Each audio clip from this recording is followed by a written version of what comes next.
ही विधानसभा निवडणुकीच्या तयारीसाठी महायुतीने कंबर कसली आणि त्यानुसार विभागवार आढावा बैठका सुरू करण्यात आलेल्या आहेत। जागा वाटपाची चर्चा ही स्थानिक पातळीवर केली जाते। कोकणामध्ये यावेळेला महायुतीचं जागा वाटप नेमकं कसं असेल बघूया एक स्पेशल रिपोर्ट।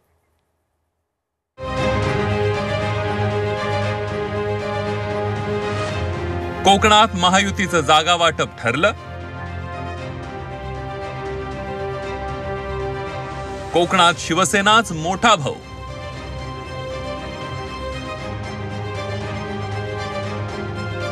कोकणातील 8 जागांवर शिवसेना लढणार। महाराष्ट्रात विधानसभा निवडणुकीसाठी महायुतीकडून मोर्चे बांधणी सुरू झाली आहे। कोणत्या मतदारसंघात कोण लढणार याची चाचपणी करण्यात येते आहे।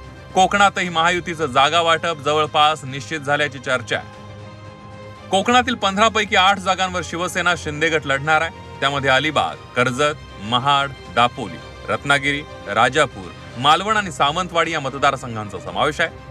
भाजप पनवेल, उरण, पेण, गुहागर आणि कणकवली या 5 मतदारसंघात लढणार आहे। तर राष्ट्रवादी अजित पवार गट श्रीवर्धन आणि चिपळूण या 2 मतदारसंघात निवडणूक लढणार असल्याची माहिती सूत्रांनी झी24 तासला दिली आहे। दरम्यान विद्यमान आमदार असलेल्या पक्षाला त्याच जागेवर संधी दिली जाईल असं अजित पवार यांनी सांगितलंय।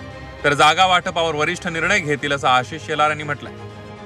तर प्राथमिक चर्चा अशी झालेली आहे की सिटिंग जागा ज्यांच्या आहेत त्या जागा साधारण त्यांच्याकडे राहाव्यात, पण काही सिटिंग जागा देखील त्या तिघांच्यामध्ये एकमत होऊन एखादी सिटिंग जागा एनी सोडली आणि बीनं स्वीकारली तर त्या बदल्यात बीनं पण एक सिटिंग जागा एला सोडली पाहिजे, किंवा एनी सोडलेली जागा सीनं घेतली तर सीनं त्या बदल्यात एक सिटिंग जागा सोडलीच पाहिजे। मुळामध्ये महायुतीमध्ये आमच्या स्तरावर वरिष्ठ स्तरावर हे ठरलेलं आहे।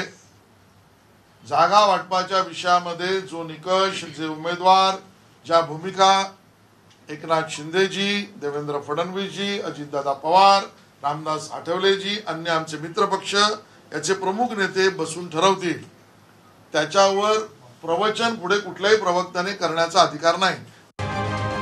विधानसभा निवडणुकीची तयारी म्हणून महायुतीकडून घेण्यात येत असलेल्या आढावा बैठकांचा अहवाल तयार करण्यात येतोय। या अहवालावर मुख्यमंत्री एकनाथ शिंदे आणि दोन्ही उपमुख्यमंत्री अंतिम शिक्कामोर्तब करणार आहेत। त्यामुळे कोकणातील जागा वाटपात नेमका कुणाचा वरचष्मा राहील हे जागा वाटपानंतरच स्पष्ट होईल। ब्युरो रिपोर्ट, झी24 तास।